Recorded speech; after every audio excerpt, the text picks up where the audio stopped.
Olá, bem-vindos ao Viver Sustentável. Nosso programa de hoje irá abordar os seguintes assuntos: a poluição veicular, causas e consequências. Como reduzir o aquecimento global? A redução do número de colmeias e suas consequências para o Brasil e para o mundo. E muitos outros assuntos ligados à sustentabilidade e à proteção ambiental. Professor Tami, segundo a Organização Mundial da Saúde, a vida nas grandes cidades vem transformando lentamente pessoas saudáveis em doentes crônicos. Quais são as principais causas dessa tragédia?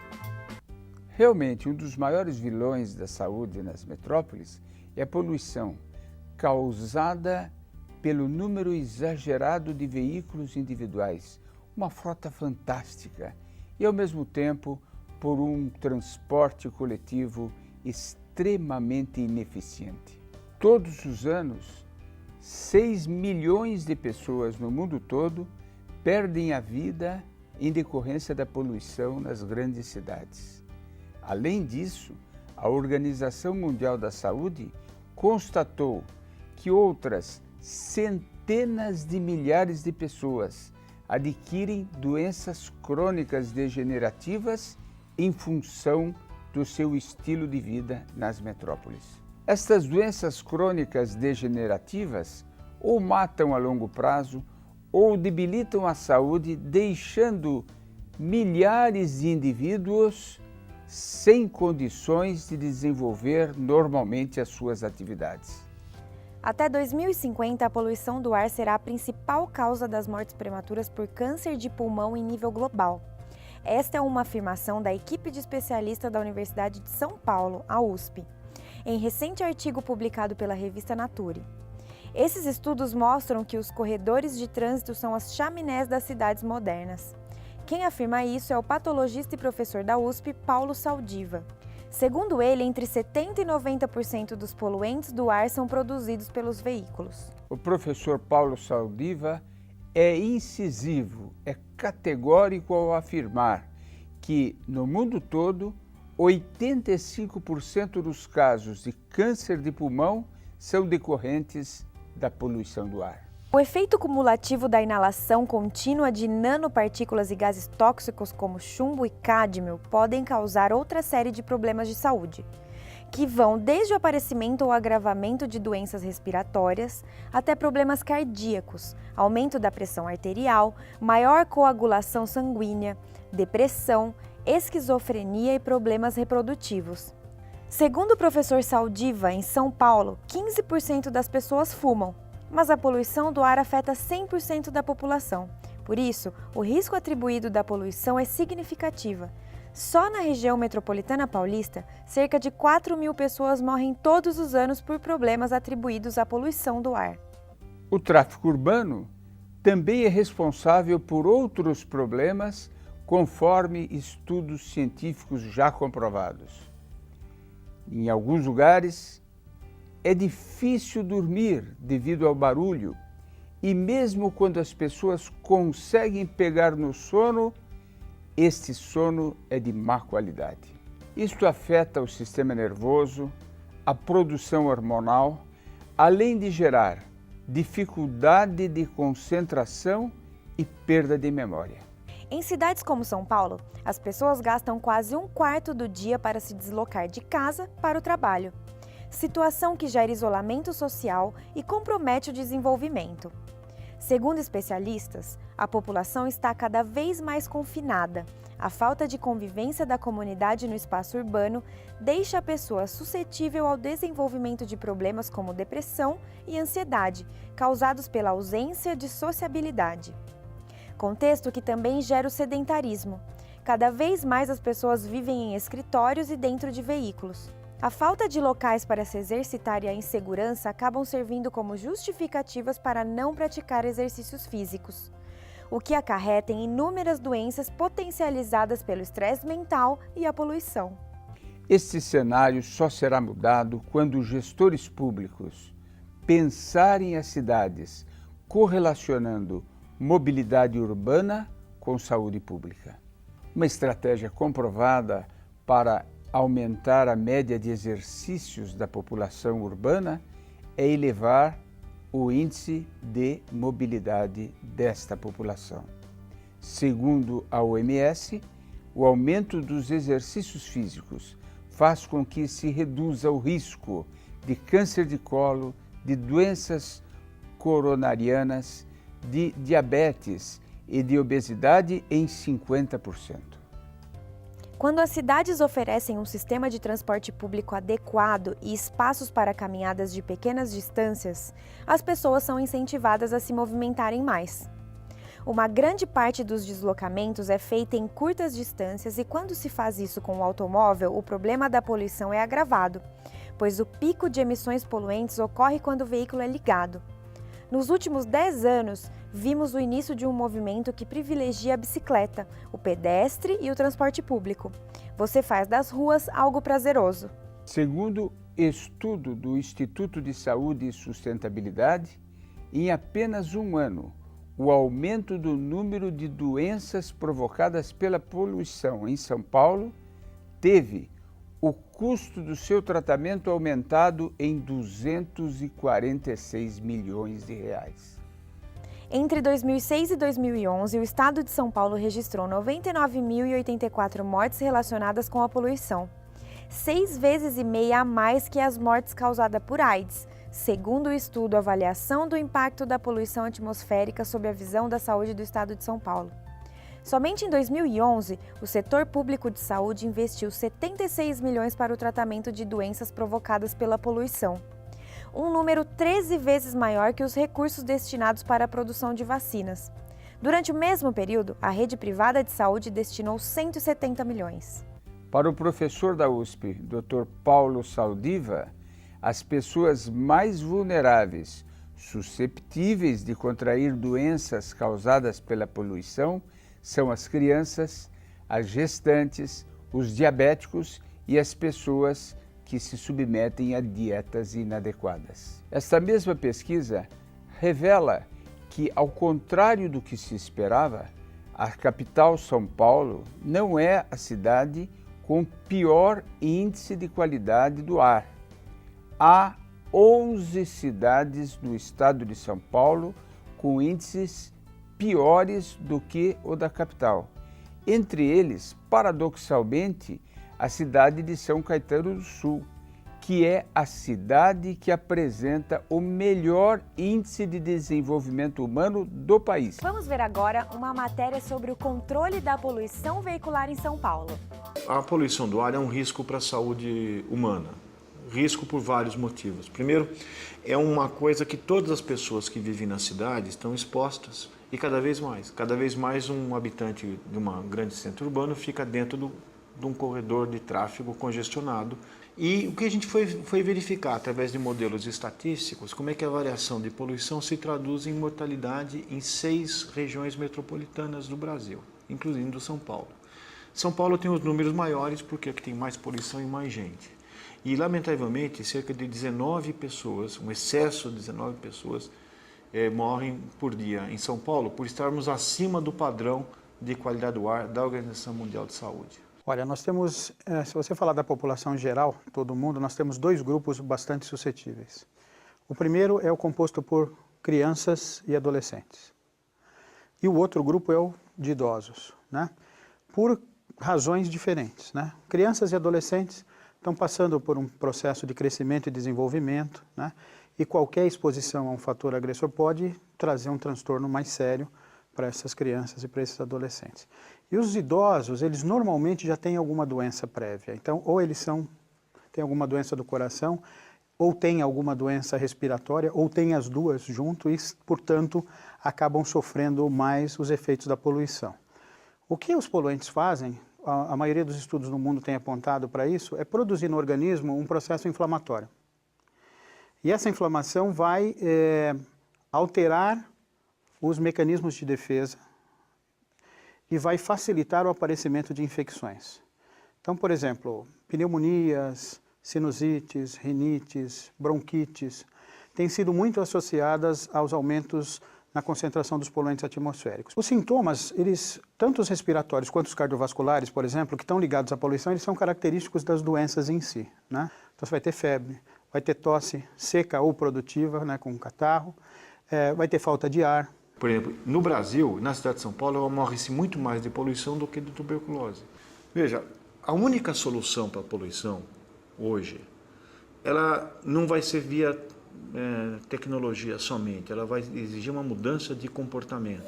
Como vimos nos comentários do professor Tami, sem políticas públicas que melhorem significativamente a mobilidade urbana e ampliem o acesso a um transporte público de qualidade, a população ainda terá que conviver com as consequências nefastas da poluição veicular.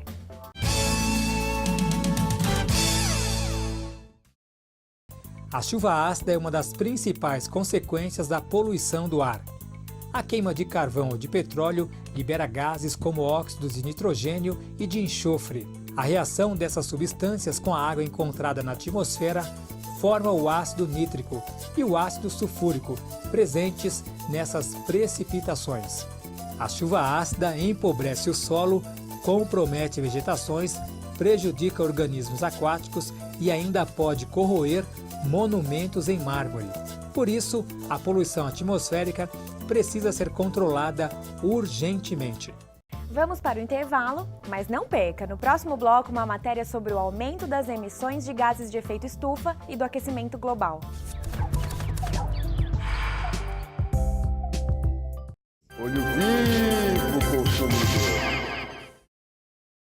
Evite deixar o carro funcionando dentro da garagem quando, por exemplo, estiver esperando por alguém. Se houver uma janela próxima ao local, o monóxido de carbono vai direto para dentro de casa. E esse gás é bastante perigoso para a saúde. Por isso, procure também estacionar o carro com escapamento voltado para fora da garagem. O mundo todo já está sentindo os efeitos do efeito estufa e do aquecimento global. As perspectivas de melhora deste quadro não são muito promissoras. E quem comenta sobre isso é o professor Mendes Tami. Estudos recentes revelam que hoje a concentração de gases do efeito estufa na atmosfera terrestre é tão grande que mesmo que o planeta parasse completamente de emitir estes gases, ainda assim demoraria no mínimo 2 décadas para que conseguíssemos frear o aumento da temperatura na superfície da Terra. Quem garante isso é o climatologista José Marengo, um dos pesquisadores brasileiros que ajudou a elaborar o 5º relatório de avaliação do IPCC, Painel Intergovernamental de Mudanças Climáticas, órgão ligado à ONU. Segundo o climatologista José Marengo, mesmo que a gente feche todas as indústrias hoje, nós vamos ter ainda décadas de aquecimento em uma inércia. O IPCC fala em aproximadamente 20 anos, pois foram centenas de anos de CO2 acumulados na atmosfera. As florestas são os grandes instrumentos para absorver o dióxido de carbono, por meio da fotossíntese, mas ele admite que o efeito não é imediato e demora décadas para surtir o efeito. O especialista ponderou, no entanto, que o documento do IPCC não é um relatório catastrófico e apontou para a necessidade de o homem adaptar-se às mudanças climáticas que estão por vir no decorrer deste século. Segundo os cientistas, é irrefutável a correlação entre atividades humanas e o aquecimento global. É evidente que este aquecimento global poderia ocorrer mesmo sem as atividades humanas, em decorrência somente de fenômenos naturais. Mas também é inegável que as atividades humanas contribuíram para acelerar e agravar o fenômeno. Acredita-se que o ser humano e os mamíferos superiores possam se adaptar a esse novo cenário climático mais quente.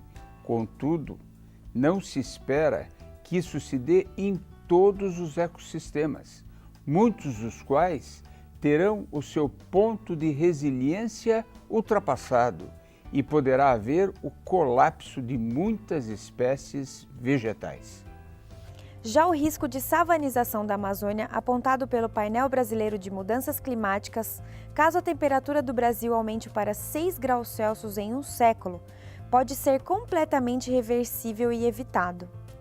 Ainda sobre os efeitos do país, ele cita a tendência do aumento do volume e da ocorrência de chuvas na região sul e sudeste, além de maiores e mais intensos períodos de seca na Amazônia e no Nordeste.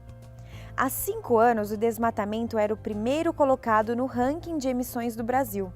Agora, o desmatamento foi ultrapassado pela queima de combustível fóssil.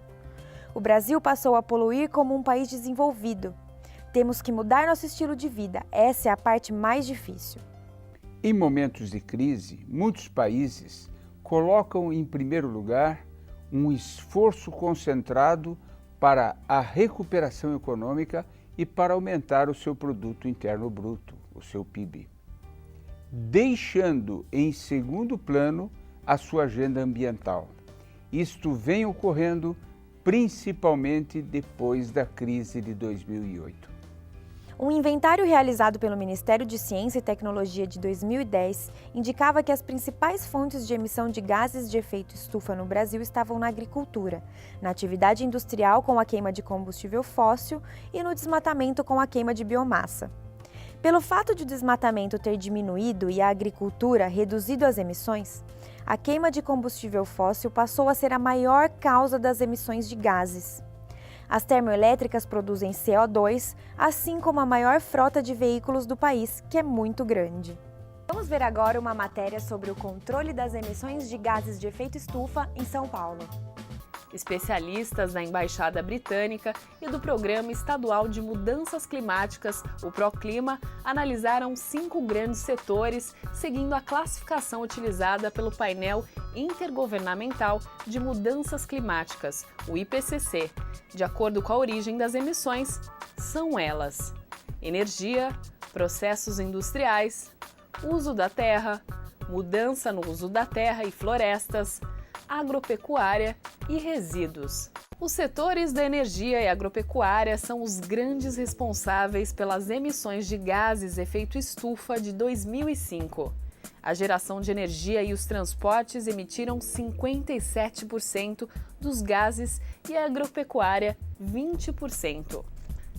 Na área de energia, os principais vilões são o uso de combustível fóssil pelos veículos e pelas termoelétricas. No setor de agropecuária, praticamente todas as etapas de produção de carnes, ovos e derivados do leite liberam gases que modificam o clima, alterando as temperaturas e a saúde do ecossistema. O setor do uso da terra, mudança no uso da terra e florestas, aparece com 9%, o da indústria com 8% e de resíduos com 6% cada. Foram emitidos no estado de São Paulo um total de 143.456.000 toneladas de CO2. A emissão de gases pode causar sérias consequências à vida no planeta. O degelo dos polos, o aumento do nível dos oceanos, aumento da temperatura na Terra, eventos climáticos extremos. Por isso, a importância de se discutir esse assunto. São Paulo tem uma meta de redução de 20% de redução. Temos aí 10 anos de trabalho duro pela frente, da definição de políticas claras para conduzir a economia do estado de São Paulo para uma economia de baixa emissão, uma economia de baixo carbono. Uma boa notícia: a gasolina comum comercializada em todo o território nacional terá o teor de enxofre reduzido a partir de 2014, informou a Agência Nacional de Petróleo, a ANP. A redução é para 50 mg por quilo em substituição aos 800 mg por quilo atuais. Esta medida reduzirá a emissão de enxofre na atmosfera em 94%, contribuindo para a melhoria da qualidade do ar e para a diminuição de doenças respiratórias. O aumento da qualidade da gasolina comum também melhora o desempenho dos motores automotivos, reduzindo os custos de manutenção e aumentando a durabilidade. De acordo com a ANP, as novas especificações da gasolina de uso automotivo permitem antecipar o cumprimento, para toda a frota circulante no país, das determinações da etapa L6 do Programa de Controle de Poluição do Ar por Veículos Automotores, PROCONV. do Conselho Nacional do Meio Ambiente, CONAMA. Não perca, no próximo bloco, a matéria sobre a redução das colmeias de abelhas e as consequências para o Brasil e para o mundo. Não saia daí! O Viver Sustentável pergunta: qual desses fenômenos não é causado pela poluição atmosférica? Letra A: escurecimento global. Letra B: aquecimento global. Letra C: efeito estufa. Ou letra D: assoreamento de rios? A resposta você confere no próximo bloco.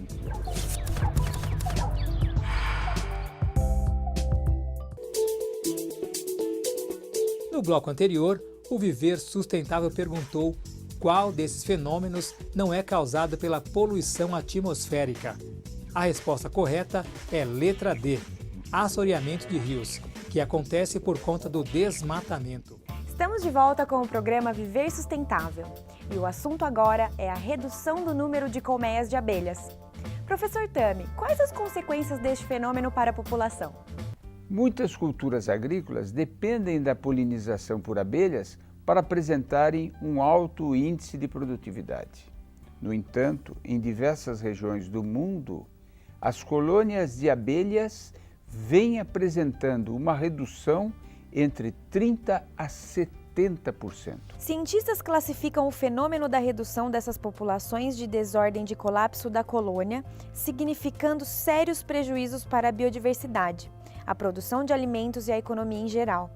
Polinizadores como as abelhas e outros insetos e animais representam um dos mecanismos essenciais à manutenção e promoção da biodiversidade no planeta, pois é somente após a polinização que as plantas formam frutos e sementes, fontes da sua própria reprodução. Na realidade, não são apenas as espécies agrícolas destinadas à alimentação, mas também 75% das plantas utilizadas pela indústria farmacêutica dependem da polinização por abelhas para produzirem frutas e sementes. O Brasil caiu de 5º para 10º lugar entre os exportadores de mel. A razão foi o fato de que grande parte das colmeias do Nordeste, a maior região produtora, terem sido fechadas.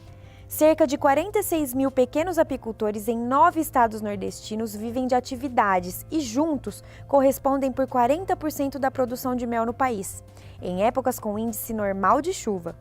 Por trás do sumiço das abelhas está a seca que atinge a região há pelo menos 24 meses. Além das alterações climáticas, bactérias e uso de agrotóxicos são citados como causas da mortalidade das abelhas no Brasil. Mas a falta de documentação sobre o desaparecimento de enxames dificulta o trabalho de controle e monitoramento da situação. Não foram apenas os estados do Nordeste que tiveram uma queda na produção de mel. Também o estado de Santa Catarina sofreu muito com o fechamento de colmeias de abelhas. A sua produção chegou ao índice mais baixo em 2011.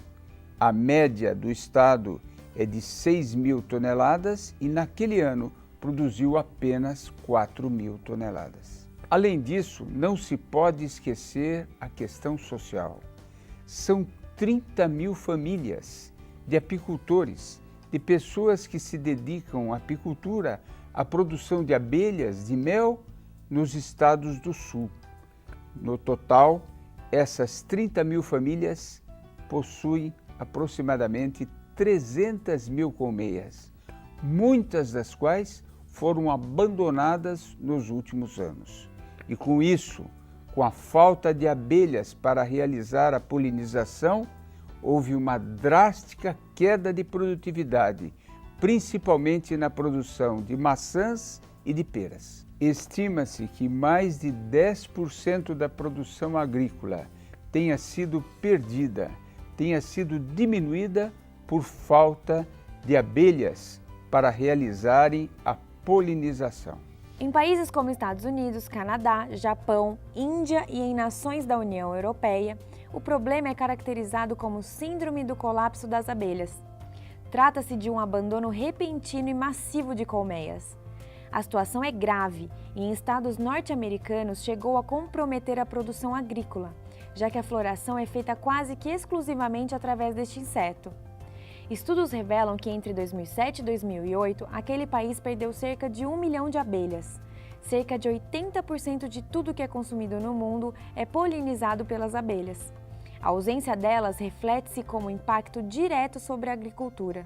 Segundo o IBAMA, que vem estudando o fenômeno do desaparecimento das abelhas em todos os estados brasileiros, os dados já comprovam uma semelhança com a síndrome do colapso das abelhas em 2 estados brasileiros, São Paulo e Minas Gerais. Nos demais estados, os dados ainda não são comprovatórios, ainda não se pode chegar a uma conclusão sobre a razão do desaparecimento dessas abelhas. Segundo o próprio IBAMA, uma das causas que pode estar correlacionada ao desaparecimento das abelhas é a aplicação de defensivos, porque depois da aplicação dos mesmos, muitos dos insetos das abelhas perdem o seu senso condutor e não conseguem voltar para os enxames, enfraquecendo-os. Concluindo, deixo-lhes uma afirmação do cientista Albert Einstein. Se as abelhas desaparecerem da face da Terra, a humanidade terá apenas mais 4 anos de existência, pois sem abelhas não há polinização, não há reprodução da flora, sem flora não há animais, sem animais não haverá raça humana. Com dados fornecidos pelo SEMPRE, Compromisso Empresarial pela Reciclagem, vamos conhecer agora o preço da tonelada dos principais produtos destinados à reciclagem. Preço da tonelada do material reciclável para a cidade de Guarulhos. Papelão, R$ 370. Latas de aço, R$ 420. Alumínio, R$ 2.600. E PET, R$ 1.700. Estamos chegando ao final de mais um programa Viver Sustentável e agradecemos a participação do professor Mendes Tami e a sua audiência. Não se esqueça, você também pode enviar suas sugestões para contato@viversustentável.net ou assistir aos nossos arquivos de programas através do nosso site viversustentável.net. Uma boa semana sustentável!